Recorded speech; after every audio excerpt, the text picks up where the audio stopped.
Ah, ça marche. On a eu les moyens d'acheter une ampoule. Extraordinaire. Bonsoir. Bonsoir à tous et à toutes, bien entendu, suivant la tradition. Vous savez que maintenant, l'homme n'embrasse plus la femme. C'est-à-dire que quand on dit bonsoir à toutes, on est obligé de dire à toutes, et que les Anglais ne peuvent pas lire le catéchisme parce qu'ils ne sont pas encore arrivés à se mettre d'accord sur la traduction du célèbre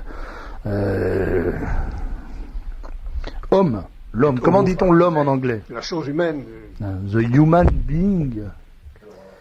Vous avez reconnu, chers auditeurs, la voix de Mathieu Huguenet ou de Marc Emer, c'est comme vous voulez. Ce soir, c'est plutôt Marc Emer. La semaine dernière, c'est Mathieu Huguenet, très bien. Mais très bien, Mathieu. C'est un vieil ami. Mais si vous voulez, Marc Huguenet et Mathieu Emer. Qui a fait un tabac. Oui, c'est vrai, il a fait un tabac la semaine dernière. D'ailleurs, c'est pas pour ça que je lui ai demandé de revenir, puisqu'il était déjà convenu la semaine dernière qu'il reviendrait avant même de savoir. Je vous signale, alors j'en ai la démonstration, en tout cas par les lettres que j'ai reçues et les coups de téléphone que j'ai reçus à la suite de mon intervention, qui n'était pas brillante, mais qui tombait à point. C'est remarquable, mon cher. Pas du tout. Mais j'ai reçu plus de 260 lettres. Est-ce que vous êtes obligé de répondre à tous? Je réponds à tous, mais je réponds à tous avec un certain problème, à toutes, voilà. D'une manière générique. Mais surtout qu'il y a beaucoup de monsieur et madame. Ce qui est tout à fait. Ça double. Dans notre milieu, on est plutôt du genre à être marié. Exactement. C'est comme ça que ça se fait chez nous. Je sais bien que c'est pas très branché. Vous avez remarqué qu'en ce moment, je sais pas pourquoi ça me frappe depuis quelques semaines, à la télévision ou à la radio, on parle beaucoup des gens. L'autre jour, il y avait une émission, des couples. Et l'autre jour, il y avait une émission de, je sais plus qui, peu importe d'ailleurs, ça n'a pas beaucoup d'importance, qui recevait des jeunes filles, des jeunes femmes qui étaient pas vilaines, tout pas très belles non plus, des jeunes femmes, quoi. Normal. Mais des jeunes femmes du monde, célèbres, connues, honorablement connues de leur concert. La société civile. Et alors on les présentait, on disait, c'est Mademoiselle Tartampion, c'est la compagne. Mais non, c'était pas des deux, il n'y avait pas de Tartampion. C'est la compagne de Monsieur Duchemol. Alors il y avait la compagne de. C'est pas la fiancée? Non, les compagnes maintenant. Dans le temps, on disait c'est la femme de Monsieur Vintel. C'est son compagnon. Voilà. Maintenant, la compagne. On disait camarade dans le parti. Tandis que notre ami. C'est camarade, c'était formidable. Il n'y a pas de féminin. Mais il n'y a pas de féminin. Notre ami Martin Pelletier, il a une femme qu'il est marié avec et qui lui donne des enfants, avec d'ailleurs une persistance qui devient inquiétante. Une longanimité, Une longanimité. Bonsoir Martin. Bonsoir. Alors Martin Pelletier est le directeur de la rédaction de National. Comment ça s'appelle? National Hebdo. National Hebdo. On n'a pas le droit de faire ça. Voilà, ça c'est exactement. Après, on a des articles dans les journaux qui disent que c'est pas bien. On est vulgaire, qu'on est, etc. Bon, pas bien du tout. J'en ai conscience. C'est très pardon. Vous avez une conscience? Oui. Ça. Il n'en a qu'une. Et elle est professionnelle, comme disait. C'est Jean-François Devey qui disait cette phrase extraordinaire. Je n'ai qu'une conscience et elle est professionnelle. Et il disait également, il faut être dans la mauvaise foi comme un aigle dans le ciel. Oui, c'est ce que disait Mao Tse-tung au sujet des petits poissons. Voilà. Alors, avec Marc Emer, nous allons parler... avec Mathieu Huguenet, on va jamais y arriver, de toute façon, c'est pas la peine d'essayer. Dans certains pays d'Amérique latine, je suis connu comme Marcos Eimer. Bon, alors, con Marcos Eimer, on va parler d'un sujet qui est à la fois triste, pittoresque, ravissant, paradoxal et surprenant. Ce sont les zapatistes. Les aventures posthumes d'Emiliano Zapata. D'Emiliano Zapata.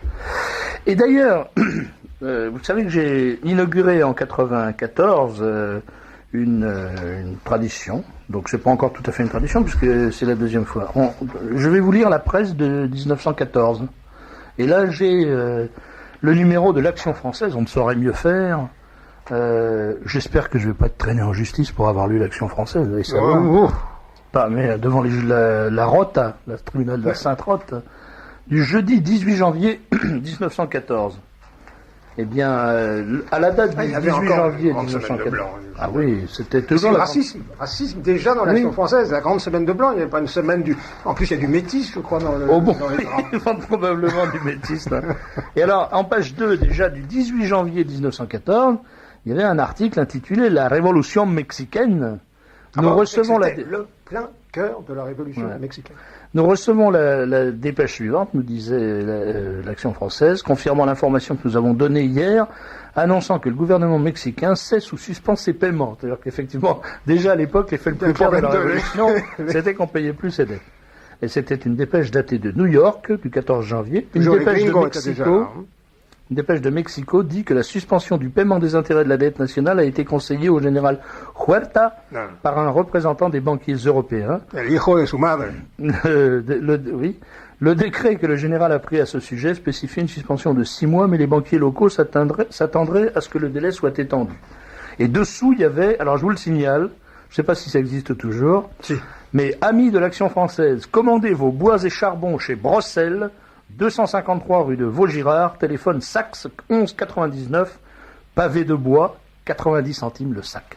Moi, je trouve qu'une époque où on pouvait acheter des pavés de bois à 90 centimes le sac est une époque qui mériterait de Ils ont revenir. téléphoné à un numéro de téléphone qui était Saxe, et non Saxe, pas le 614 28 25. Alors, ça, c'était l'Action française du 18 janvier 1918, mais j'y reviendrai tout à l'heure. Donc, je voulais vous dire qu'avec Marc Clémer, Mathieu Huguenet, nous allons parler des zapatistes, ça dans la deuxième moitié de cette première moitié. Des sympathiques zapatistes.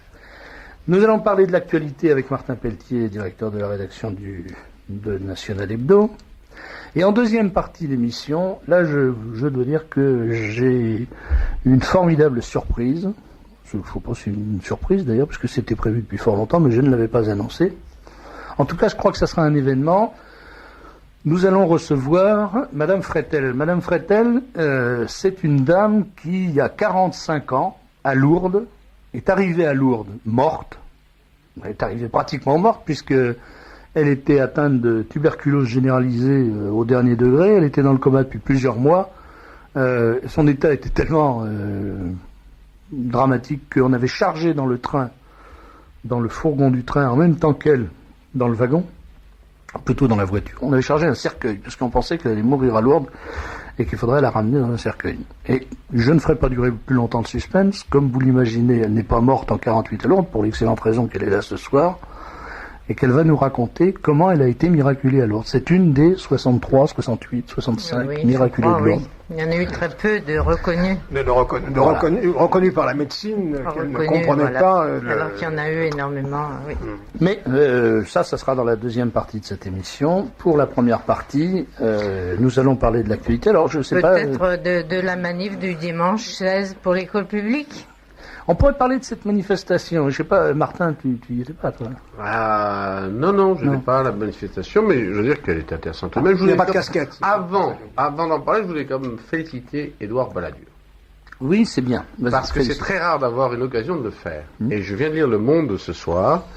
Et il s'agit de la loi de la loi Balladur. Vous vous souvenez ce que c'est? C'est pas la du loi tout, non. qui a été votée en 1975 et qui fait obligation dans les publicités, notamment sur les affiches, à s'exprimer en français. Vous savez qu'elle est Alors, qui fait donc obligation de s'exprimer en de... français. Causer en français dans les- Bon Serge, je m'arrête tout de suite si c'est comme ça. Bien, donc, vous savez que cette loi est tournée tous les jours. On met une grosse affiche en anglais, puis un petit astérisque, et puis la traduction Quand même française, par exemple. Des annonces d'Euro Disney. Par exemple. Donc, il y a une nouvelle loi qui va être présentée par Jacques Toubon. Cette loi d'ailleurs assez mauvaise, je crois. Mais enfin, elle va dans le bon sens. Hein.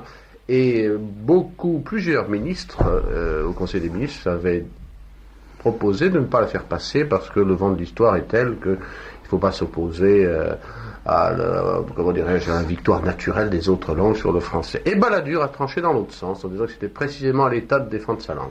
C'est-à-dire que là, il faut le féliciter. C'est dommage que j'ai pas préparé un peu de musique. On aurait offert un hymne, une musique turque, la marche turque. Oh, allons, bon, comment.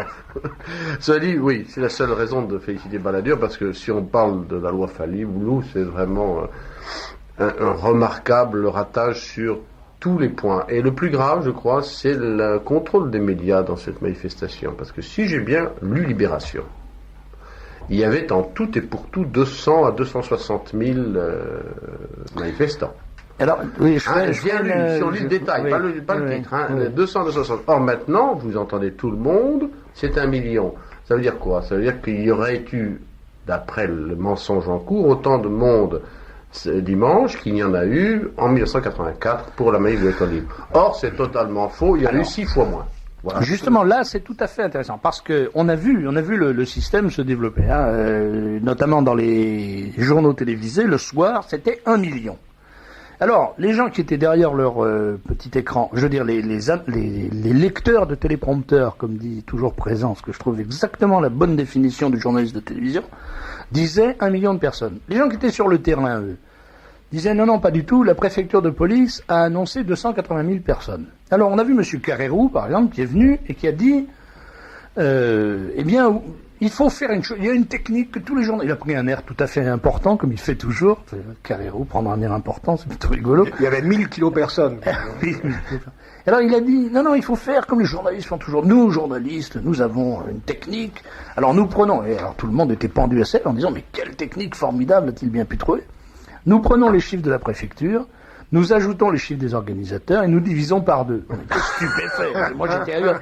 Donc, la préfecture annonçait 280 000, les organisateurs annonçaient 1 million. 1 280 000 divisé par 2, ça fait, disons pour simplifier, 600 000, 640 000 si on veut. Et alors il disait, donc on peut penser, d'ailleurs c'est assez vraisemblable, qu'il y avait 600 000 personnes, c'est-à-dire exactement le même nombre, disait-il, qu'à la manifestation de juin 84. Or, si c'est compté de la même manière, peut-être. Si on compte, non, pas du tout. Justement. La manifestation de 84, les organisateurs de la manifestation revendiquaient 1 850 000 personnes. Et la préfecture, à l'époque, avait annoncé 84, c'était la pleine époque du socialisme triomphant. Tous les flics, qui n'étaient pas francs-maçons ou qui l'étaient, étaient à plat ventre devant le pouvoir. Et d'ailleurs, pourquoi n'y seraient-ils pas? Et donc, les flics DRG encore plus que les autres, et ils disaient 800 000. Alors, si on applique la technique extraordinaire inventée par le futur prix Nobel de journalisme mathématique Carrérou, on fait 1 850 000 plus 800 000, ça fait 2 650 000, divisé par 2, ça fait 1 325 000. Autrement dit, c'est 2 fois au moins, 2 fois au minimum, ce que la gauche laïcarde a fait dimanche. C'est-à-dire que M. Carrérou, après avoir dit des choses d'une banalité terrifiante, dit des choses d'une fausseté accablante. Donc, ce qui est bien avec ces gens de la télé, c'est que vous avez toujours le choix. Ou ils mentent ou ils disent des conneries. Mais de toute façon, ils mettent toujours ils peuvent cumuler. Ils peuvent cumuler. Et si on se rapporte maintenant aux chiffres réels, c'est-à-dire qu'il y a du compte des comptages. Le comptage de Libération était intéressant parce qu'il y avait c'était corroboré par le nombre de bus et de trains. Donc c'est environ 200 000. Or, le chiffre réel de 84, c'était à l'alentour de 1,2 million. C'est donc bien un rapport de 1 à 6 et non pas de 1 à 2. Mais il y a une chose qui m'a paru, alors tu parlais tout à l'heure, Martin, de Libération, il y a une chose qui m'a plus intéressé que tout, c'est le sondage de Libération. Car Libé a fait une chose très intéressante, avec Ipsos, je crois, ils ont fait un sondage dans la manif. Ils ont envoyé des sondeurs qui ont interrogé un certain nombre de manifestants. Sous anesthésie ou... Bah non, plutôt sous la pluie. Et donc ils leur ont posé des questions. Qui êtes-vous? D'où venez-vous? Où allez-vous? Etc. On connaît le... Alors qu'est-ce qu'on découvre? On découvre que c'est pas étonnant qu'ils aient été moitié moins nombreux qu'en 84. Parce que c'est pratiquement la totalité de ce qu'en France on appelle le peuple de gauche qui s'est déplacé pour venir à Paris. Et on le voit d'une... Alors qu'est-ce que c'est que ce peuple de gauche? Et je m'excuse de me citer, mais j'ai fait un papier d'une extrême acuité analytique dans une revue des cadres qui s'appelle le Libre Journal de la France Corse. Le numéro 25. Et 25 décades. 25 décades, 250 jours. Il faut dire que pour un magazine, enfin pour une revue, pour une publication à laquelle les bons esprits prêtaient une survie vraisemblable de 3 jours, c'est quand même pas mal, hein, 25 décades. Puis en plus, ça aurait été ennuyeux, 3 jours pour un décade. Pour un décadaire embêtant. Alors, j'ai donc fait un papier, parce que ça me paraît très intéressant. Quand on reprend les chiffres de Libération, on découvre d'abord que, sauf erreur de ma part, je ne crois pas me tromper, 69% des manifestants, 60% étaient des hommes, pour commencer, et 40% étaient des femmes. Déjà, c'est pratiquement la proportion normale de ce pays inversée. Ça peut pas être très étonnant, mais c'est comme ça. Voilà. C'est-à-dire que c'est le contraire. Ensuite, 69% étaient des socialistes. Ce qui prouve quand même que c'est pas très représentatif du peuple de France, parce que jusqu'à plus ample informé, enfin en tout cas les dernières élections n'ont pas tendu à démontrer qu'il y avait 69% de socialistes dans ce pays. Chose curieuse, il y avait 69% de fonctionnaires et de fonctionnaires de l'enseignement. Et de fonctionnaires de l'enseignement d'un âge de 35 à 45 francs. Francs. 45 ans. Quand on compte les autres. Oui, c'est bien. Merci Martin. De 35 à 45 ans. Il y avait, dans ce peuple de gauche qui défilait pour la République. Ils avaient tous la barbe mouillée, vu la pluie. En plus, j'espère qu'ils ont attrapé des rhumes, des grippes, des rhumatismes, des froids aux pieds, tout ça, j'espère vraiment, parce qu'ils méritent. Mais, il y avait, vous savez 3% d'ouvriers, voilà, 3% d'ouvriers. C'est extraordinaire. 1% d'artisans et 1% d'agriculteurs. Alors, un peuple de gauche dans lequel il y a, sur 100 personnes, 3 ouvriers, un paysan et un artisan, et 70 fonctionnaires, ça fait donc 75. Et combien de porteurs de casquettes? Ah bah il y avait 100% de porteurs de casquettes ouais. parmi les anciens élus de gauche. C'était rigolo. Brocard qui avait mis sa casquette, qui visiblement il avait fait acheter la veille chez... Au prix unique. Au prix unique de paysan, comment Conflans. on appelait ça? Je sais Au pas pourquoi soldat laboureur. Je sais pas pourquoi ça s'appelle toujours Conflans-Sainte-Honorine, ça devrait s'appeler Conflans-Honorine, ça. Ça dit. Alors, je termine sur cet aspect du peuple de gauche, quand on demande à ces gens-là, mais quelles sont pour vous les valeurs De la gauche. Non, vos valeurs. Alors ils répondent, leurs valeurs, qu'est-ce que c'est? Il y en a 67% qui mettent l'écologie au premier rang de leurs valeurs. 64% qui mettent l'Europe au premier rang de leurs valeurs. 79% qui mettent la République au premier rang de leurs valeurs. 52% qui mettent l'État au premier rang de leurs valeurs. Mais seulement 33% qui mettent la nation au premier rang de leurs valeurs. C'est-à-dire que c'est des mecs, vous regardez, c'est le peuple de gauche qui a défilé, c'est un fonctionnaire de 35 à 45 ans, dont un tiers était sans enfant, autrement dit, comme disait Maurras, et qui n'a pas de patrie. Autrement dit, comme disait Maurras, c'est Philippe Varlet qui me rappelait ça tout à l'heure, le peuple de gauche qui a défilé, c'est un enfant trouvé qui est mort célibataire.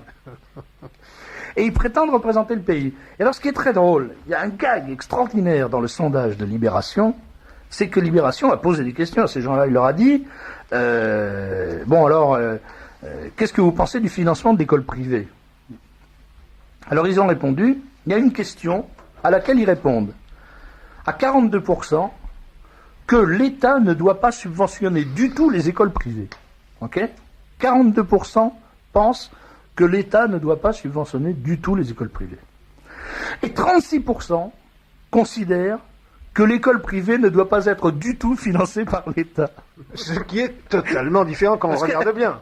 Alors, ce qui veut dire que ces mecs, c'est tous des instituts ou des profs, hein, on l'a vu, hein, de gauche et tout. C'est les mecs qui enseignent à nos enfants la logique, l'arithmétique et le français. Et quand on leur dit est-ce que vous voulez que l'école libre soit financée par l'État? Non. Alors il y en a, je répète, 42%. Est-ce que vous voulez que l'État finance l'école libre? Non. Il y en a 36%.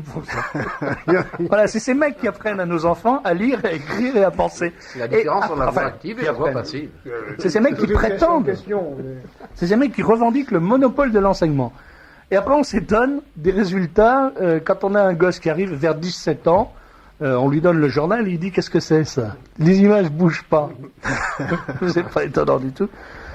Voilà. Non, cette manif, c'était un grand moment. Grand moment. Tu viens de citer longuement une excellente analyse d'un très grand décadère. Moi, je voudrais dire juste un mot d'une interview de Jean-Marie Le Pen dans un hebdomadaire qui n'est pas mal. Un hebdomadaire qui paraît chaque semaine. Chaque semaine, c'est un hebdo. Qui corrobore ce que tu viens de dire, il parle tout simplement de l'armée de métier de la gauche. Je trouve que c'est la formule tout est à fait magnifique. juste. C'est l'armée de métier de la gauche. Je dois donner un message personnel et général. Uniforme, d'ailleurs. Je dois donner un message personnel et général à nos auditeurs. Je suis obligé de leur demander de faire preuve d'une très grande patience et d'une très grande indulgence à notre endroit, parce que ce soir, 3 de nos téléphonistes bénévoles ont été foudroyés en plein ciel de gloire par un virus qui n'a pas donné son nom. Je peux vous dire que c'est pas un virus avec des épines partout, ça ressemble pas à une châtaigne, enfin j'espère. En tout cas, elles sont malades toutes les 3. D'ailleurs, j'en profite pour les embrasser. Il s'agit de Victoria, de Micheline et de Pierrine. Pierrine, hein. C'est pas celle qui était servante, c'est Pierrine, qui présente une émission le samedi soir. Donc elles sont toutes les 3 malades. Et donc notre téléphone carillonne en vain dans le vide intergalactique Enfin, il y a quand même des téléphonistes pour répondre, mais moins nombreuses que d'habitude. Et donc, vous risquez d'avoir à attendre longtemps. Voilà. Alors, un auditeur dit, il faut être correct. Ça, c'est vrai. Avec un cas. Les médias n'ont pas comparé la manif de dimanche à celle de juin 84, mais à celle de Versailles. Si, les deux comparaisons. Oui, les deux ont été avancées. N'ergotons pas sur le nombre des manifestants, c'était important vu le délai de préparation et la saison. Ce pouvoir de mobilisation de la gauche est inquiétant, c'est une armée de métier. Voilà quelqu'un qui a lu Le Pen, en tout cas. Mais moi, je trouve pas ça du tout inquiétant.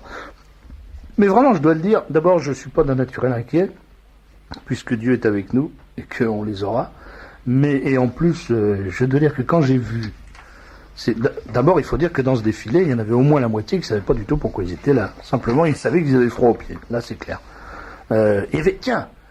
Extraordinaire chiffre aussi révélé par Libération, il y avait plus de participants au défilé dont les fils étaient dans des écoles libres que de participants ouvriers. Il y avait plus de 3% dont les enfants étaient dans les écoles libres. Alors, vous voyez, 6%, c'est ça. Vous voyez le niveau intellectuel de la masse, quoi. Le gars, il a ses gosses qui sont dans une école libre. C'est parce qu'il le veut, ou alors c'est un abruti. Bon. Eh ben, il va défiler avec les ennemis de l'école libre. Hein? C'est le boucher qui fait un défilé de végétariens. Non, et puis c'est extraordinaire. Il y a tout cet autre problème. Bon, il n'y avait pas d'ouvrier, tout bêtement, parce que l'ouvrier, le dimanche, après le turbin, et que le travailler comme métallo, dans un truc, c'est pas très gratifiant. Mais c'est beaucoup plus difficile et beaucoup plus dur que d'être un stit. Non, mais en ce moment, je vous signale que travailler, c'est déjà un avantage extraordinaire. Exactement. Une auditrice, ne pensez-vous pas que le gouvernement va faire encore une série de pattes claires à propos de 2 points?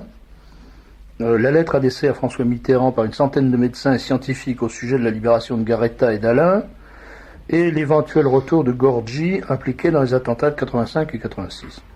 C'est-à-dire que, en ce qui concerne Gorgi, étant donné qu'on a rendu 2 terroristes iraniens aux ayatollahs, maintenant il y a un terroriste iranien qui demande à revenir, moi je trouve qu'on pourrait peut-être installer ce que les Américains appellent un shuttle, une navette. Hein. Donc, entre Paris... Mais ça serait pas idiot d'ailleurs, parce que ça permettrait de les contrôler. On ferait une ligne qu'on appellerait Terror Air, et entre Paris et Téhéran, les gars viendraient pour poser des bombes. Une fois qu'ils auraient posé les bombes, ils rentreraient chez eux, tranquillement. À condition qu'ils posent pas de bombes en France. Uniquement en Suisse, en Belgique. Et ça ferait un bon turnover, voilà. Quant à Air France, qui est dans un beau Air Chance, comme disent les Anglais. Je crois que cette histoire de Gorgi est une histoire, encore une fois, complètement bidon. C'est-à-dire que Gorgi, il a demandé à revenir en France, parce qu'il trouve mieux en France qu'en Iran. Et très franchement, on peut pas lui en vouloir de penser ça. Moi aussi, je crois que je m'en ai mieux en France qu'en Iran. Et donc, il voudrait bien revenir. Alors, ça a dû tomber, il a dû faire une demande, un vague truc à son avocat et tout, puis l'avocat s'en est servi pour un coup médiatique, mais évidemment il va pas revenir, ils sont pas fous à ce point-là quand même. Ou alors c'était désespéré. Si, quoique c'est possible. Quant à la lettre adressée par une centaine de médecins scientifiques au sujet de la libération de Garetta et d'Alain, je veux dire que j'ai entendu ça ce matin, effectivement, et c'est absolument renversant. C'est-à-dire qu'on a l'impression que l'esprit de caste de corporation l'emporte surtout sur les choses... Parce que, après tout, qu'un médecin soit pour la libération de Garetta et dise c'est un lampiste, on lui fait porter un chapeau, c'est dégueulasse. Bon, on peut l'admettre, on peut le comprendre. Mais que ces gens-là soient indifférents disons les choses clairement, à la soif de vengeance des victimes des Garetta et compagnie, au point d'oser faire une lettre publique, une lettre ouverte au président de la République pour demander la libération de ces types qui ont été condamnés, ça montre un mépris du Pékin qui est quelque chose d'effroyable. C'est vraiment épouvantable. Ce qui se passe dans la tête de ces gens-là, c'est tout à fait renversant. C'est les porteurs de papillons, parce que c'est à partir du grade de professeur. On porte le papillon, c'est obligatoire. Et un mépris de la justice également. Oui, alors en plus, la justice a décidé, après des années d'enquête, des mois et des mois et des mois de procédure, on arrive à une condamnation. On ne peut pas dire quand même qu'ils ont été broyés par la justice. Il y a 2 ans de prison, bon, avec sursis. Et moi, en tant que sympathiste, je demande la coupe publique des moustaches de Garetta, car je trouve totalement inacceptable qu'un personnage aussi méprisable porte des moustaches du guerrier au Mexique. Il n'est pas forcément méprisable. D'abord, il est en prison. Il est en train de payer pour les erreurs qu'il a On met commises. pas des moustaches. Donc laissons-le payer jusqu'au bout. On ne va pas interrompre le paiement de la dette avant l'extinction. C'est à l'armée, on ne met pas les soldats qui ont la Légion d'honneur, on les met au news, mais on met leur Légion d'honneur à l'extérieur. Pour les moustaches de Zapata, ça se met pas en prison. Et d'autres sujets vous intéressent? Oui, je pensais que vous parliez aussi du 3 millième numéro de Présent. Ça, c'est une chose importante. Oui, je voulais... effectivement, je crois qu'il faut saluer Présent parce que ils fêtent leur 3 millième numéro. Or, 3000 numéros pour un journal qui sort 5 fois par semaine, un quotidien qui paraît 5 fois par semaine, ça représente 12 ans d'existence. Hein, à peu près. Ça fait 12 ans, en gros, que Présent a été créé par Jean Madiran, Pierre Durand, Bernard Anthony et François Brignot. Bon, depuis, François Brignot s'est retiré pour s'occuper de ses propres éditions, de ses propres œuvres. Bernard Anthony s'est consacré plus directement au combat politique sur le terrain. Et le journal est toujours dirigé par Jean Madiran pour la rédaction et par Pierre Durand pour le fonctionnement, je dirais, administratif, enfin en général, je crois. Et c'est un exploit extraordinaire parce que c'est un quotidien qui n'a pas d'existence médiatique. C'est-à-dire que on voit des choses tout à fait étonnantes. Je me souviens quand La Truffe était parue, ils avaient annoncé, toute la presse unanime avait annoncé pour la première fois un quotidien apparaît sur 8 pages sans publicité. Ça faisait jamais que 10 ans que Présent paraissait sur 8 pages sans publicité. Pour la première fois, a-t-on annoncé récemment, à propos de Info Matin, un quotidien a décidé de ne pas paraître le samedi. Bon, ça fait des années que Présent ne publie pas ne paraît pas, ne fait pas son numéro du samedi. Il paraît le samedi puisque c'est le numéro du vendredi qui est en vente le samedi matin. Donc toutes les nouveautés de la presse quotidienne qui sont liées aux conditions économiques de la presse quotidienne, Présent les a inventées il y a 12 ans. Jamais personne n'en parle. Non seulement jamais personne n'en parle, mais tout le monde fait comme si ça doit être imprimé aux yeux des gens de gauche à l'encre antipathique. Ce qui fait qu'ils ne la voient pas et qu'ils ne peuvent pas la lire.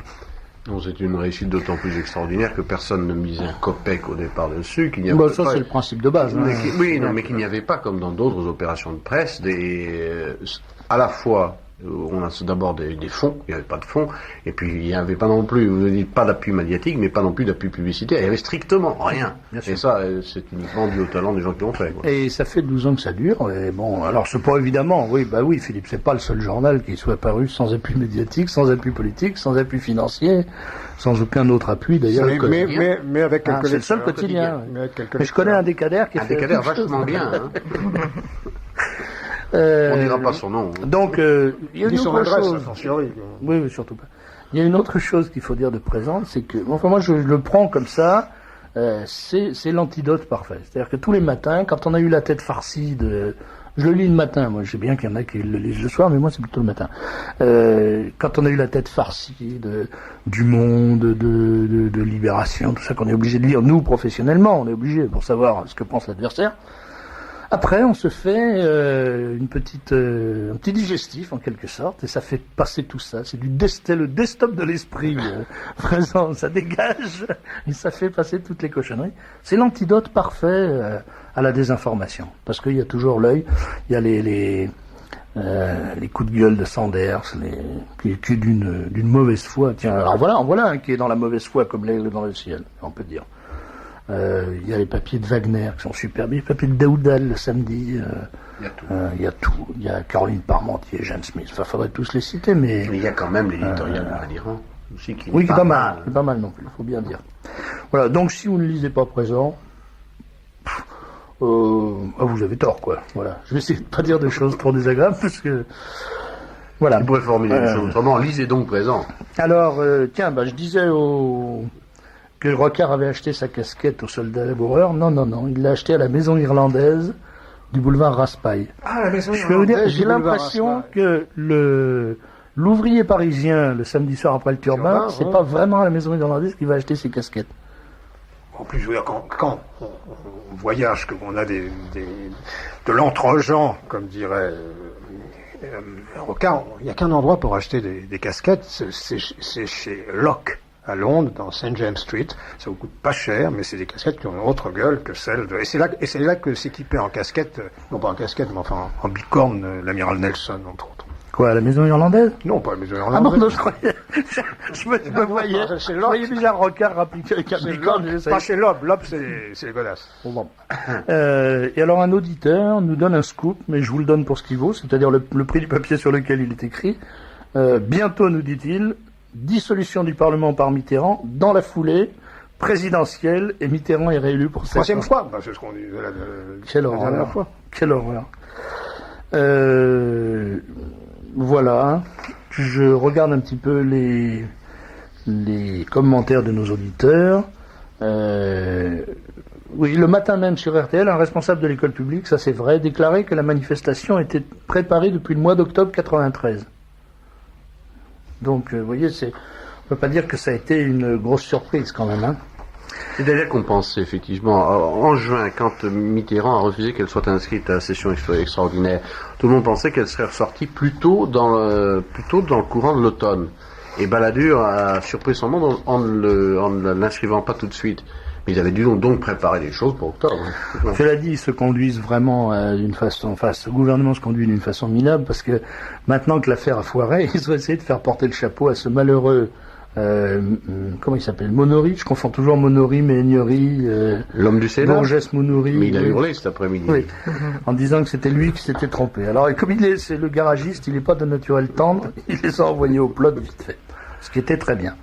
Autre... Je crois que vous vouliez nous parler aussi de la narcoculture, parce que vous en aviez déjà parlé dans le livre journal, mais là vous donnez une autre information. Eh bien, oui, c'est tout à fait intéressant. Je trouve, je peux le dire, d'autant que je suis pas à l'origine de cette affaire, c'est que Jacques Houbard, en décembre, notre ami Jacques Houbard, qui est écrivain, journaliste, et qui avait fait un bouquin pour lequel je l'ai reçu à cette émission, qui s'appelle Dieu, César et les bourgeois, avait publié dans le Libre Journal, donc au début décembre, un article dans lequel il expliquait comment les communistes, comment la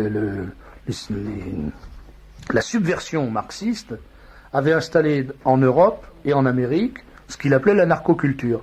C'est-à-dire comment ils étaient arrivés à la fois à imprégner les esprits de la conviction que la drogue était une bonne chose intellectuellement, et d'autre part, à faire entrer la drogue dans les pays. Alors ça paraissait un petit peu fantasmagorique comme théorie, c'est parce que quand vous dites ce genre de choses, vous avez toujours des gens qui haussent les épaules en disant « bah oui, c'est votre vieille théorie du complot, vous nous enquiquinez avec ça, etc. » Bon, et bien cette fois-ci, c'est parfaitement clair, puisque dans un journal que je lis vraiment par devoir, qui s'appelle Globe Hebdo, il y a une interview de Rudolf Barak, plutôt le compte-rendu d'un entretien avec Rudolf Barak. Rudolf Barak, c'est l'ancien chef des services secrets tchèques, des services secrets de Prague. Et Rudolf Barak dit l'ensemble des services spéciaux des pays du pacte de Varsovie a collaboré depuis la fin des années 50 à la production intensive et à la commercialisation mondiale de la drogue, cocaïne surtout, en tant qu'arme anti-impérialiste. Khrouchtchev, initiateur de l'opération, qu'avec un cynisme prodigieux, il avait intitulé Druzhba Narodov, ce qui veut dire l'amitié du peuple, ce qui est quand même pas mal, avait convoqué, à la fin des années 50, une conférence secrète à laquelle participèrent les premiers secrétaires des partis communistes des pays membres du pacte de Varsovie, les premiers ministres de ces pays et les ministres de la défense des mêmes pays. Et à l'époque, ça c'est toujours Rudolf Barak, l'ancien chef des services secrets de Prague, qui a été chargé de l'organisation de la chose.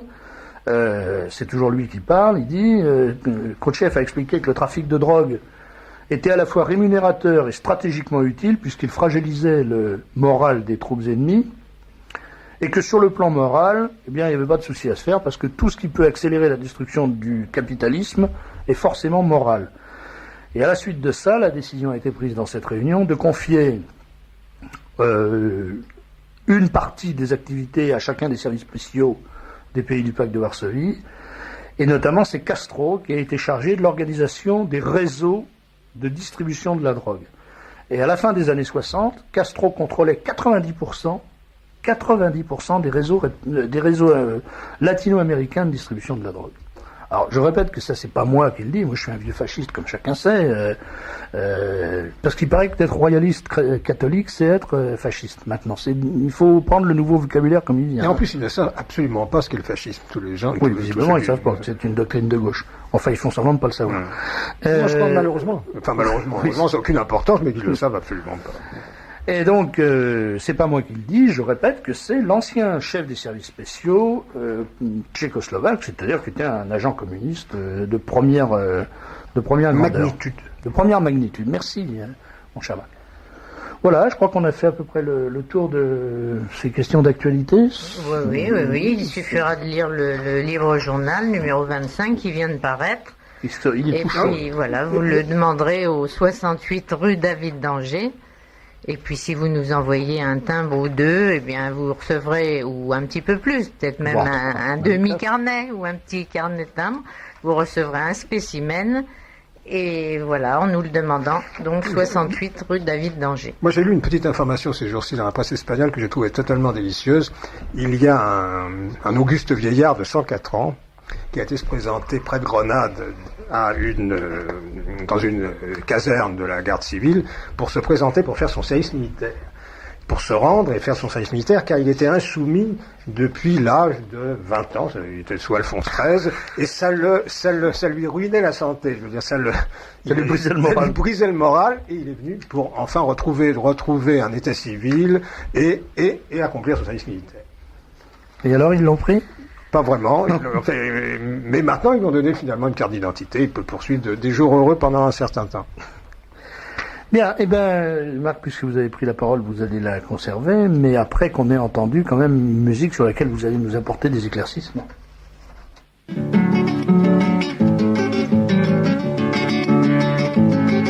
Basta ya que el yanqui mande, quien ha ganado la guerra en los montes.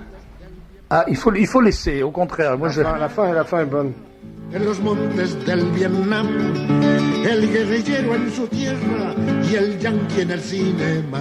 Basta ya, basta ya, basta ya. Ah oui, c'est ça. C'est parce que c'était le moment où il disait on a appris la guerre, le guerrillero sur le terrain. Il a appris la guerre dans sa terre. Dans sa terre, et l'américain. Et le Yankee l'a appris au cinéma. Et bon, au cinéma, le Yankee gagne toujours la guerre, comme vous le savez. Surtout que cette chanson a été écrite bien avant les Rambo. Sur le terrain, c'est parfois un petit peu difficile. Alors, on va encore nous accuser de faire de l'antisémitisme et de l'anti-américanisme. Je dis antisémitisme parce que c'est le même journal qui m'accuse de faire de l'antisémitisme. Alors, vous savez ce qu'ils ont trouvé comme raison, comme preuve que je suis antisémite. Ça, c'est quand même assez rigolo. C'est parce que j'ai invité des juifs à cette émission. Donc je suis antisémite. Ils se sont exposés eux-mêmes. Non, mais non, c'est pas ça. Je veux dire, voilà exactement la phrase. Serge de Beketch s'est franchement dévoilé, en accueillant le 15 septembre dernier, soir de Rosh Hashanah, délicate attention, des Juifs pour Jésus. Alors, moi je savais même pas ce que c'était que Rosh Hashanah, je veux dire que bon, je suis pas absolument ferré à glace sur ce genre de sujet. Il se trouve qu'un soir j'ai invité effectivement des gens qui ont créé une association qui s'appelle Juifs pour Jésus, et qui sont des Juifs chrétiens. Des Juifs qui croient que le Christ et que notre Seigneur est le Messie. Bon, c'est pas mal. C'est l'aboutissement. Je suis assez d'accord avec eux. Juif qui est fidèle à ça. Ah là là, mais ne dites surtout pas ça. C'est d'arriver à cette conclusion. Et voilà. Alors ça, c'est aussi ce qui m'est reproché, puisqu'il paraît que j'ai cité mon maître, l'abbé Georges de Nantes. Alors là. Qui dira que l'Église, et citant mon maître, j'ai dit que l'Église est le Vérus Israël, les temps messianiques devant coïncider avec la conversion des Juifs.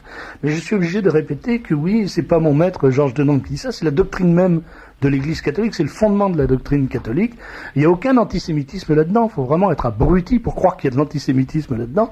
Au contraire, puisqu'on veut que les Juifs deviennent nos frères en Jésus-Christ, c'est qu'on les aime, c'est tout. Enfin vraiment, il faut être tordu comme un tire-bouchon pour comprendre autre chose. Mais le fait est que ce qui m'est reproché dans ce papier, c'est... Alors, qu'est-ce qu'on reproche à cette émission ? Écoutez bien. Clin d'œil à Charles Maurras. C'est vraiment incroyable. Rejet sous couvert de la langue française de tout ce qui est autre. On va en avoir la preuve dans 2 minutes, puisque Marc va nous parler des zapatistes. Jamais de musique dansante. Vous vous rendez compte que dans cette émission, il n'y a jamais de musique dansante ? Hein? Tout à l'heure, on va passer, si vous le voulez bien, on va passer à la cucaracha. Jamais de chansons en anglais. Jamais de chansons en anglais, c'est incroyable. On est vraiment des nazis. On n'en entend nulle part. On est des nazis. Et enfin, la haine affirmée à l'encontre des États-Unis. Tout ça caractérise l'actuel retour aux sources de la droite nationale et catholique. Ben oui, c'est quand même pas mal vu. C'est vrai que je suis de droite, nationaliste, catholique, que je déteste la musique de nègre, puisque c'est comme ça qu'il faut l'appeler. Je n'aime pas ça. Qu'est-ce que je fasse? Je ne veux pas en passer dans mon émission. Que je ne sais pas danser. On me l'a assez reproché de mon jeune temps. Que ça m'intéresse pas du tout, les boîtes de nuit et tout ça. Et que j'aime beaucoup Maurras.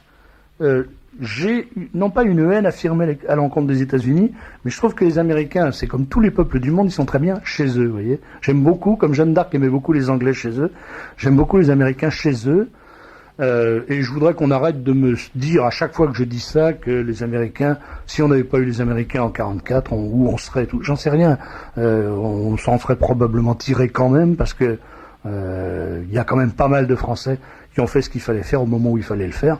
Que les Américains aient fait eux aussi ça, c'est très gentil de leur part, mais c'est pas. Il faudrait arrêter de croire naïvement que si les Américains sont venus en Europe en 1944, c'est uniquement pour libérer la France. C'est aussi parce que les intérêts des États-Unis le commandaient. Voilà. Bon, ils ont fait ce qu'ils avaient à faire parce qu'ils jugeaient qu'ils avaient à le faire. Et dire ça, c'est pas avoir la haine des Américains.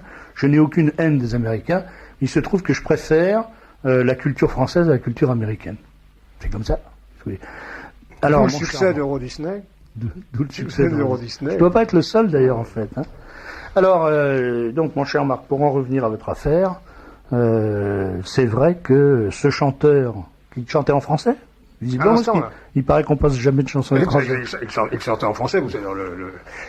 Il s'agit d'Atahualpa Yupanqui qui est un chanteur argentin qui n'était pas d'extrême droite d'ailleurs. Pas vraiment. Mais la chanson est intéressante d'abord parce qu'elle est extrêmement connue dans toute l'Amérique latine. Il fait mention, lui argentin, vous avez entendu à un moment aux Mexicains, à Panama qui reste toujours dans les mêmes problèmes. Et il y a surtout ce final qui, je crois, éclaire beaucoup de choses, qui est, je me répète, les Américains ou les Yankees ont appris la guerre au cinéma, tandis que leurs vainqueurs, généralement, l'apprennent sur le terrain, ce qui est beaucoup plus compliqué.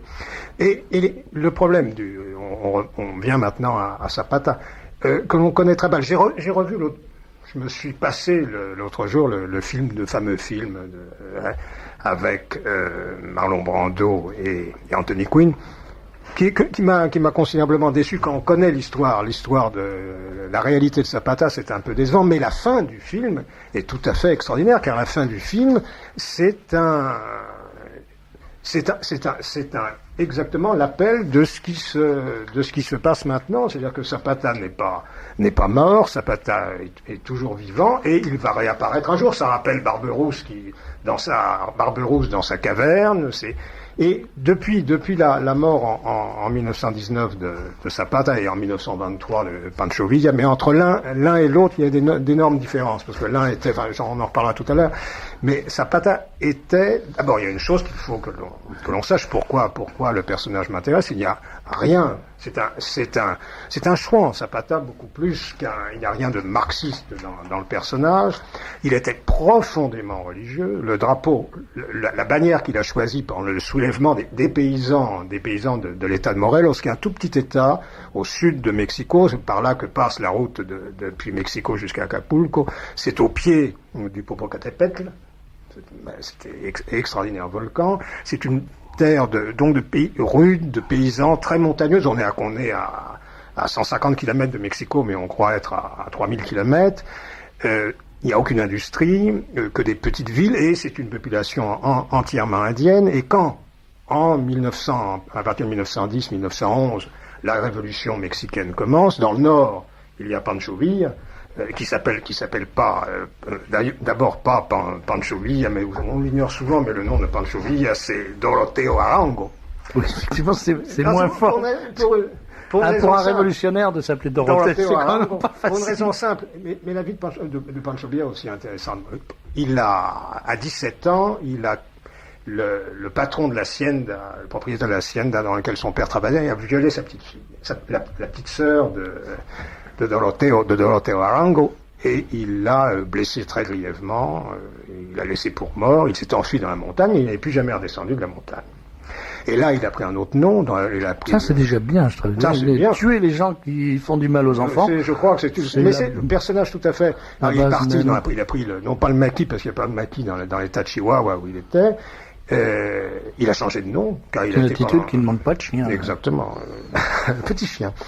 Et il a pris, c'était un enfant naturel, il a pris le nom, pour se venger de son père, qu'il n'avait jamais reconnu, il a pris le nom de son père, qui s'appelait Villa, qui était un propriétaire terrien. Il est donc devenu Francisco Villa, Pancho Villa. Mais ça a été de tout temps un guerrier, Pancho Villa. Un guerrier du désert des grands. Vous avez vu dans tous les films américains où on passe au Mexique, ça ressemble à ça. Tandis que... Ça fait un peu penser à la banlieue parisienne, les immeubles en moins, quoi. Voilà, exact. Tandis que dans l'état de Morelos, indien, paysan, communautaire, Pancho Villa était un solitaire, Zapata était un communautaire, Emiliano Zapata, c'est son vrai nom. En plus, en espagnol, a des consonances, Zapata, c'est le danseur, un peu, non? Non, c'est le talon, c'est à la fois c'est le talon, oui. Le talon d'une ancre, c'est la pierre de soutènement et c'est la pierre de soutènement d'une architecture, et puis, bon, il y a le rappel de Zapato, mais il y a une idée de force en espagnol dans le nom. Il était charro, c'est-à-dire c'est la différence des charros comparés aux cowboys. Cowboys sont des garçons vachés et les charros sont des cavaliers. Les uns sont les hommes de vache, les Texans, et les Mexicains sont des... Vous nous dites cavalier, mais vous nous disiez que c'est un personnage très religieux, puis vous avez commencé à nous décrire la bannière. Alors la bannière, bon, je reviens. Lorsqu'ils se sont, le soulèvement a commencé vers 1910, il a pris comme bannière la bannière du curé Hidalgo, qui a été la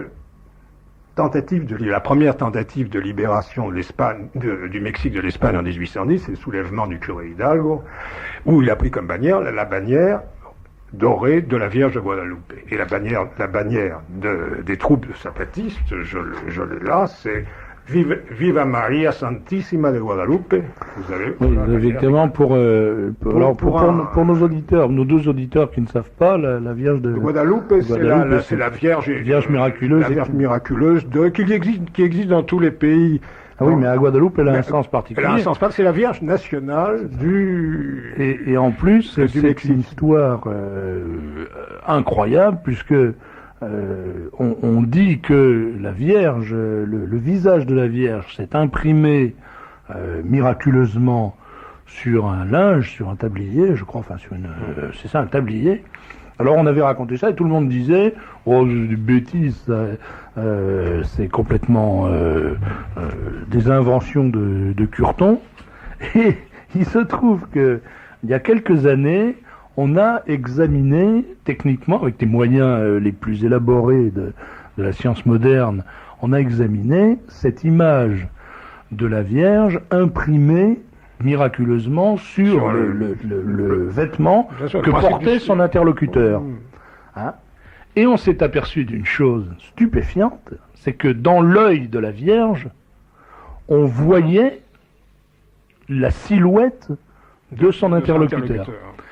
Ce qui est absolument inexplicable s'il s'agit d'un artefact, comme on dit, ou d'un objet fabriqué de la main de l'homme.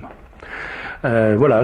Donc cette Vierge a une importance immense. C'est la Vierge nationale pour tout le pèlerinage national. La Vierge qui est le symbole. Je veux dire, ça tient le lieu d'un souverain. C'est le symbole de la nation. Et chacun, vous savez, des soldats de Zapata portaient dans son grand chapeau, ce qui est une tradition dans le Morelos, une tradition des cavaliers, portait une image de son saint préféré.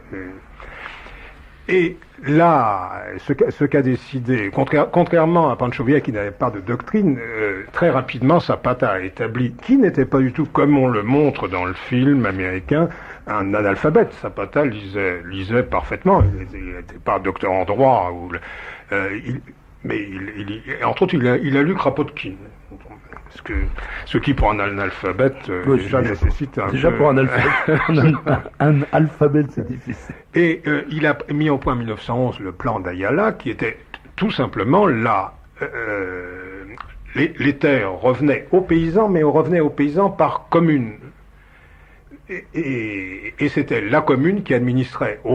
C'était pas rien à un colco, c'était les paysans possédaient la terre de leur village. C'était plutôt un kibbutz qu'un kolkhoz. C'était plus un kibbutz qu'un kolkhoz. C'est du communautarisme, c'est pas du communisme. C'est du communautarisme avec un zeste d'anarchisme chrétien en même temps, parce qu'il refusait le pouvoir central, et en même temps on se retrouvait un peu parce que Morelos c'est un peu une petite Suisse.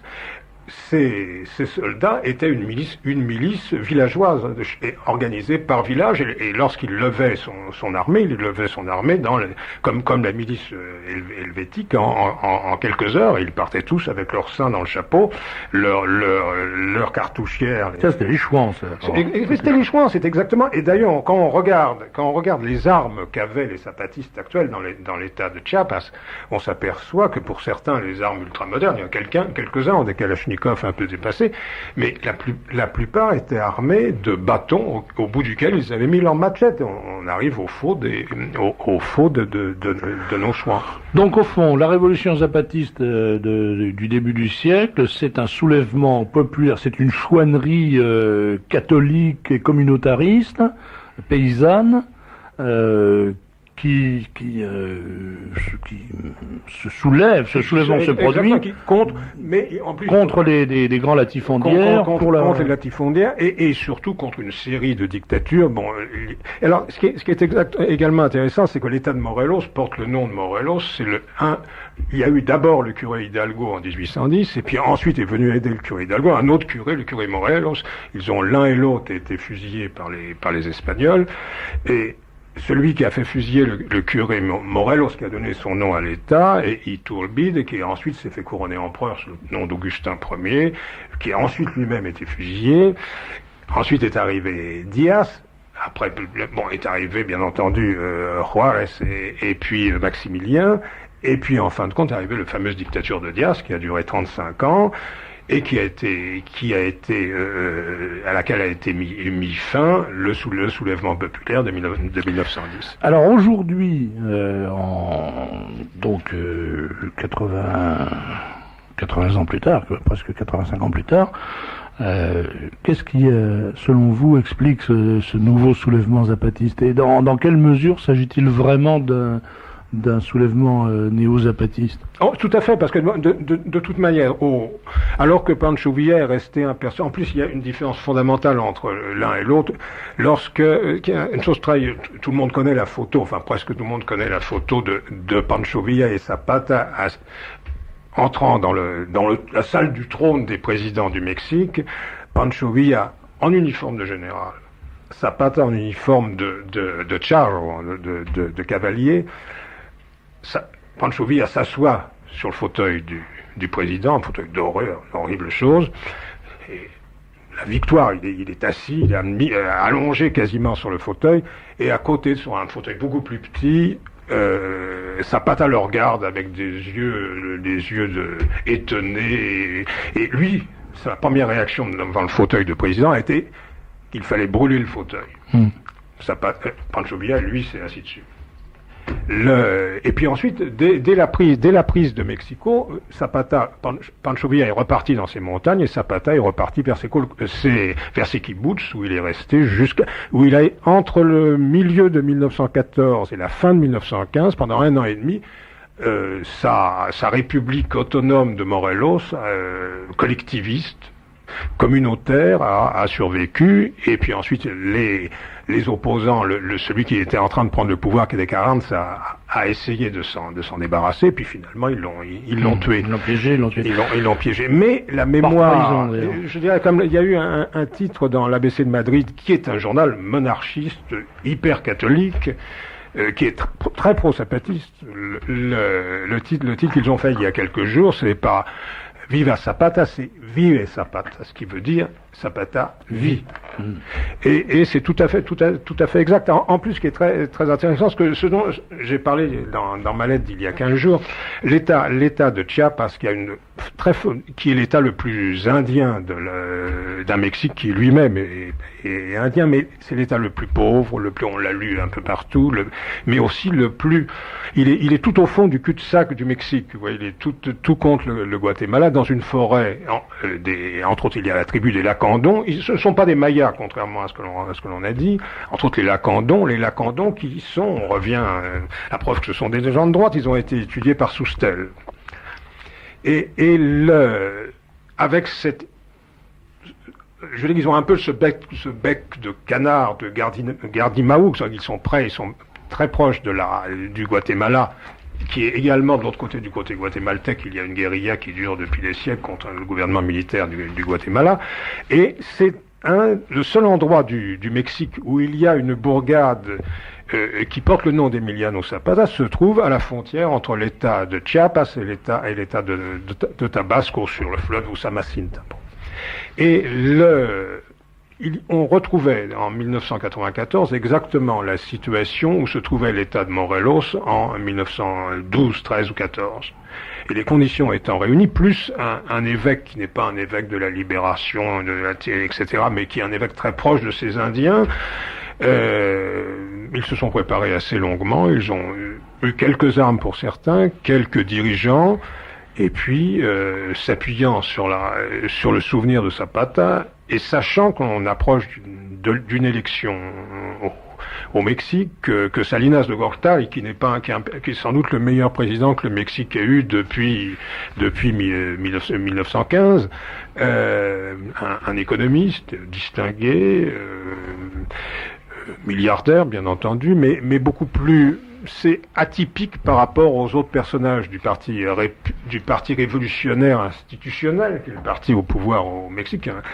Ils ont très vite compris qu'il fallait profiter de ces élections approchantes pour essayer de déstabiliser le pouvoir, et que Gortari pourrait, peut-être, ils arrivaient à tenir pendant quelques semaines après l'intervention de l'armée, arriver à des pourparlers, et c'est ce qui est en train de se faire.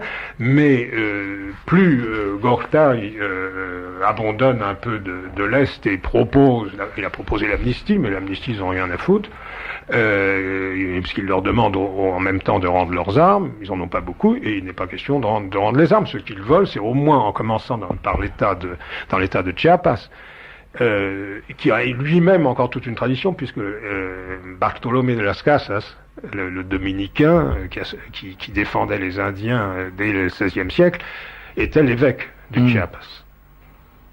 Donc il y a. C'est un État marqué. C'est un État marqué depuis les origines, et ces ethnies indiennes sont des gens durs, qui vivent dans la montagne.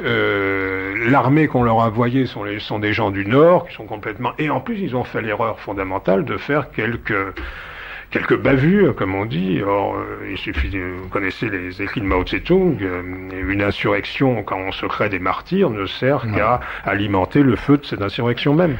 Je vois que vous avez, Marc, apporté un livre sous le bras. Est-ce qu'on peut en recommander la lecture? Je vais vous dire, il y a mieux, mais il y en a pas d'autres. Oui,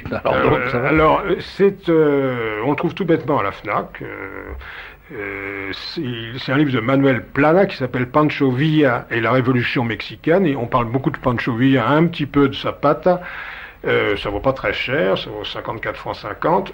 C'est pas mal du tout. Il y a quelques beaux documents iconographiques, et puis il y a cette fameuse photo du chef révolutionnaire Fortino Samano qui fume son cigare avant d'être fusillé, je dois dire. Ah oui, je connais cette Mourir photo. Comme ça, ça vaut d'avoir grand vécu. Personnage, ça. Grand personnage. Il faut voir cette photo. L'arrogante désinvolture. Vous avez vu qu'il a un pied sur une pierre, l'autre. Très et il est contre le mur d'exécution. C'est probablement dans la minute qui précède le feu mortel. Mais il est devenu immortel. C'est quand même pas n'importe qui. Non, c'est pas n'importe qui. Merci Marc. Puisque vous nous avez parlé des Lacandons, on va peut-être terminer en écoutant un exemple de la musique... Vous verrez qu'elle est très proche de la musique provençale. Oui, je crois que c'est ça, oui, c'est de la musique lacandon qu'on va entendre. Non. Non, ça c'est pas... des signes pour qu'ils ne se trompent pas de musique. Ça c'est pas de la musique lacandon, c'était un début de la cucaracha. Mais voilà la musique lacandon.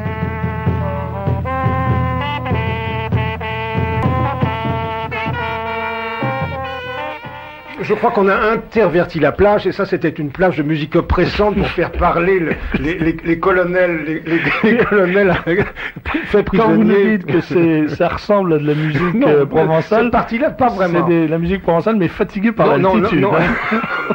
Là, c'est la musique sérielle, ce qui prouve que nos amis de la musique moderne n'ont rien inventé, parce que c'est aussi emmerdant. Mais c'est lacandon quand même. C'est quand même lacandon, mais dans des moments de faiblesse. On dirait un sketch de Vos Lacandon. Tu sais, quand il dit je voudrais aller à 7, c'est le quart pour 3, non le quart pour 7, quand il part à 3, enfin je sais pas quoi. À Caen. Lacandon. Bon, est-ce qu'on est... Non, on va pas écouter la musique Lacandon, si quand même. Alors maintenant, on va écouter plus gai, hein, les fifres et tambours. Fifres et tambourins Lacandon.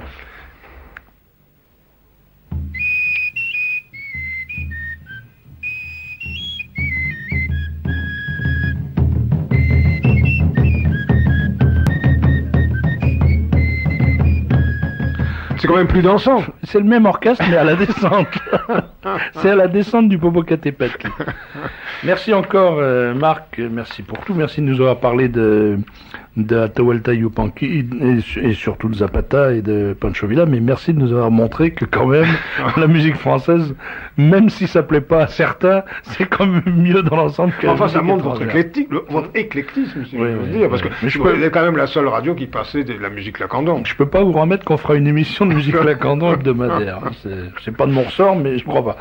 Un auditeur nous dit que l'Académie française, dans son complément de 1876, dans son dictionnaire, dans le complément de 1876, à la page 1277, colonne 2, vous ne pourrez pas dire qu'on donne des informations sans référence, donne pour Zapata la définition suivante.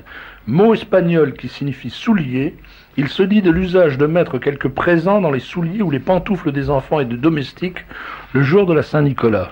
C'est amusant, non ?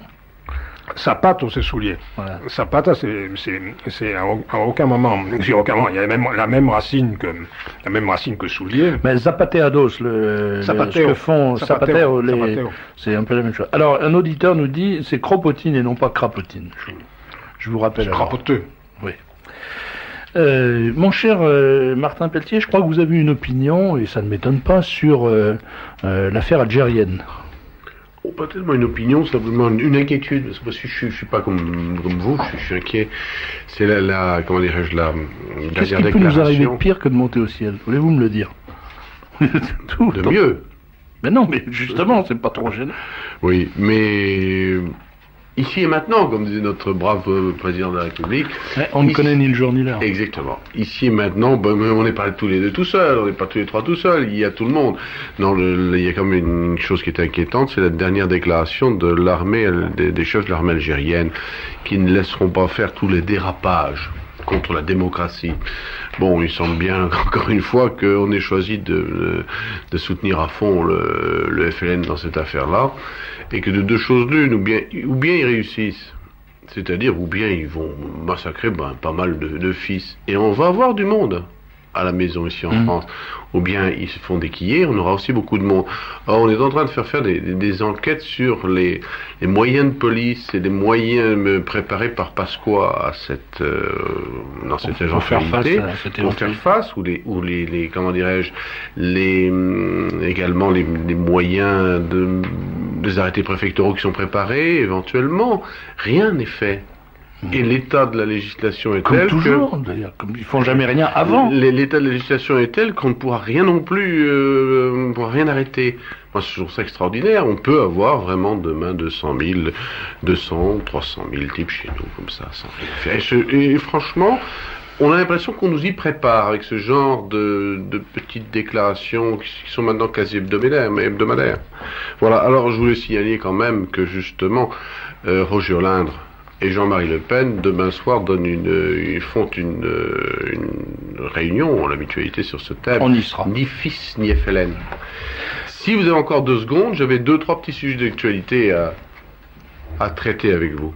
Oui, je vous en prie, bien sûr, vous êtes là pour ça. Alors, il y a une très très jolie petite information qui nous vient via l'humanité de Chine, dans la province du Sichuan, ou maintenant je crois qu'on dit le Sichuan, mais enfin je sais pas très bien. Moi j'en parle jamais, donc... On dit plus Pékin, on dit Beijing, on dit pas... Mais c'est pour une raison simple, qu'il faudrait que, pour une fois, on a pris, non, c'est très intéressant, on a modifié, il y a 7 ou 8 ans, le gouvernement de Pékin a modifié la transcription latine des mots chinois, tous les mots, les noms, etc. Il se trouvait, pour changer la précédente, pour adopter une nouvelle. Et tous les journaux français ont adopté, donc, au lieu de Pékin, c'est devenu Beijing. C'est devenu Beijing. Pour une raison simple, qu'est-ce qu'ont choisi les Chinois? La transcription précédente, qui avait été adoptée vers 1920, était basée sur l'accent français. Le français étant la langue principale à cette époque-là. Donc, on a pris les mots chinois tels qu'un Français pouvait les prononcer, et c'est devenu la transcription internationale. En 1980 et quelques, les Chinois, considérant que le français est une langue morte, ils ont donc fait transposer la transcription ancienne sur le français par une transcription nouvelle, le pinyin, sur l'anglais. Si bien que la traduction se lit pour lire Beijing, comme on doit le prononcer, il faut le Beijing. Alors là, si vous le prononcez avec l'accent anglais, c'est parfait.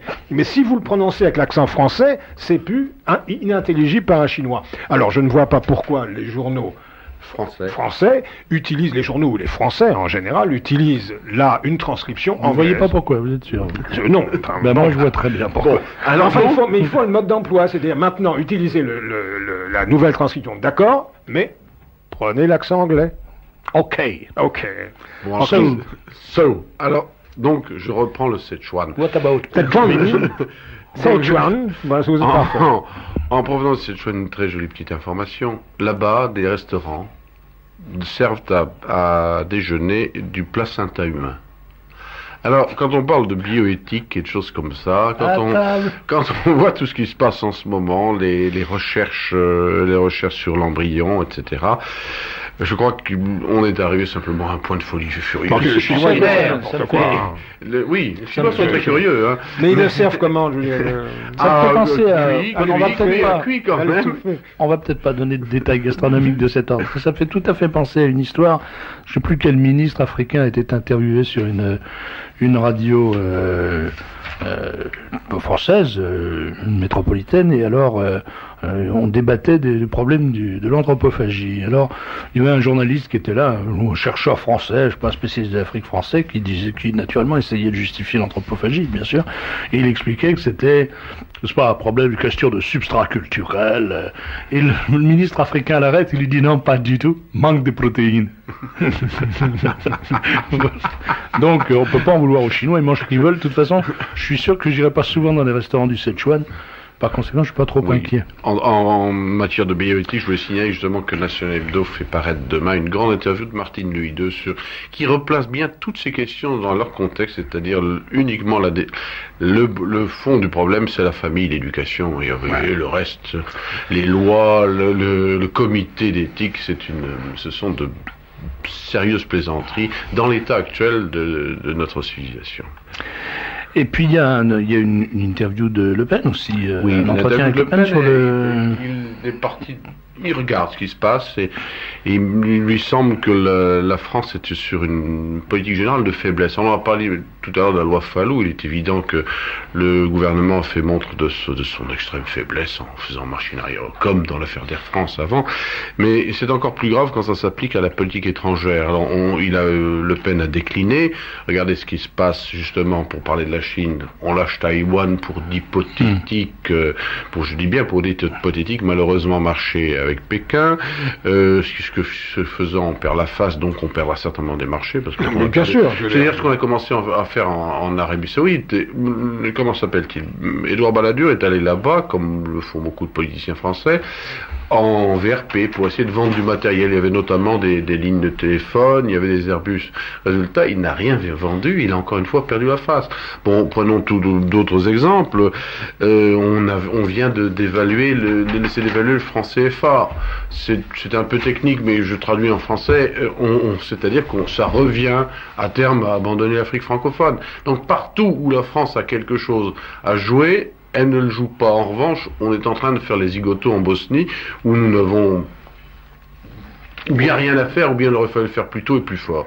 Et on risque de perdre du matériel et du monde pour une question que nous ne pourrons pas trancher, alors que là où nous pourrions peser et défendre les intérêts de la France, notamment au Liban encore, je pense au Liban, nous ne faisons rien. C'est la reculade sur tous les fronts.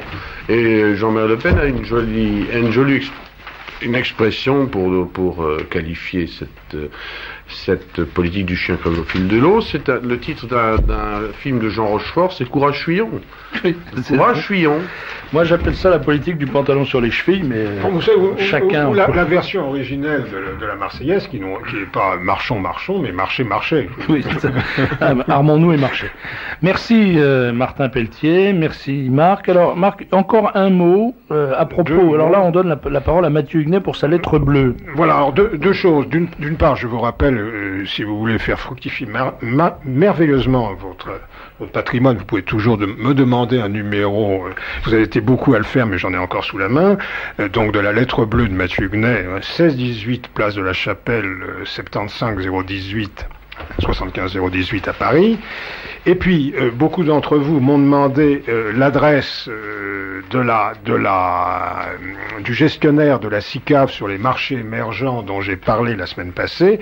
Il s'agit de State Street Bank, State S-T-A-T-E, Street comme une rue en anglais, et Bank en français, qui se trouve à sa nouvelle adresse 21 rue Balzac, à Paris, dans le 8e, donc 75 008, le téléphone 1 depuis la province 53 75 80 80. D'autre part, il y a un service d'information téléphoné au 1, je suppose, 36 68 33 66. Là, je crois que cette fois-ci, vous avez toutes les coordonnées possibles pour marcher vers la fortune qui ne conduit pas au bonheur, mais qui, de temps en temps, contribue. Aider. Merci Marc. Alors, comme je l'ai fait la semaine dernière, et comme je le ferai, si Dieu veut, les semaines suivantes, je vous fais le point de l'actualité du 18 janvier 1914. Donc, dans l'Action française, on va encore me reprocher de célébrer les mannes de Maurras, mais qu'est-ce que vous voulez, moi je l'aime, le vieux maître, alors j'y peux rien, c'est comme ça. Ça ne plaît pas toujours, mais c'est pareil. Il y a donc, c'est très curieux parce qu'on a l'impression que c'était vraiment pas la peine de faire 80 berges ou 80 ans dans Kikinement comme on a fait, puisque quand vous regardez les informations, vous voyez qu'il y a, de même qu'aujourd'hui, des incidents turco-kurdes en France, qu'il y a des inondations, qu'il y a la révolution au Mexique. Des soldes, j'y reviens, des soldes. Il y a des soldes, oui, ça c'est toutes les semaines. Qu'il y a des tremblements de terre. Alors un désastre au Japon, nouvelle secousse sismique. Là c'est pas à Los Angeles, c'est à Nagasaki et à Tokyo. Qu'on a arrêté un escroc. Enfin ça, c'était tellement. À l'époque, on mettait ça dans le journal. Maintenant, on peut plus. Il faudrait doubler la pagination. Je parle pas des députés, hein. Là, il est pas député, il est caissier. Le gars. Il s'appelait Laporte. Et alors c'était. On faisait prendre la porte, mais il a pris la caisse avant de prendre la porte. Mais ce qui est très drôle, c'est que c'était le caissier du New York Herald qui avait fui en emportant 140 000 francs appartenant au journal. Et il a été arrêté par Monsieur Gilbert, juge d'instruction, à la descente du bateau au débarcadère de Southampton. Je veux dire que le gars qui prend le bateau pour s'enfuir après avoir piqué le fric, il est pas très malin, parce qu'il est à peu près sûr de se faire prendre. Et puis alors, il y a quand même une information, c'est que à Constantinople, Monsieur Enver Pacha a reçu le général von Sanders. Donc il est dans tous les coups, il y était déjà à l'époque. Ou si c'était à Anvers qu'il a reçu Constantinople Pacha. Je crois que c'est tout. On parle de la Triplice, on parle des incidents de Saverne en Alsace-Lorraine. Mais ces fameux incidents avec le capitaine, je sais plus comment. Là. Alors, je peux vous donner peut-être quelques détails. Fameux incidents avec les dessins de Hansi. La seconde chambre prit le Reichstag, auquel elle exprime les remerciements de la population alsacienne pour son attitude énergique de continuer la lutte pour la défense de la loi et du droit en réclamant premièrement une délimitation des pouvoirs conformes aux idées modernes, deuxièmement une réforme de la justice militaire, troisièmement le développement de la constitution d'Alsace-Lorraine dans le sens d'une autonomie sur les bases d'un État confédéré. Ça, c'était 6 mois avant qu'on se foute sur la figure. C'est vers lequel on marchait si on n'avait pas eu la guerre de 14. Donc, si on avait fait l'Europe en 14, eh bien, on serait aujourd'hui... Il y a quand même une chose... Exactement dans la situation où on est. Une chose très remarquable dans le journal que vous aviez la semaine dernière, qui était l'Excelsior, et dans l'Action française de cette semaine, c'est qu'on semble avoir beaucoup plus lu cette Action française qu'on ne lut l'Excelsior.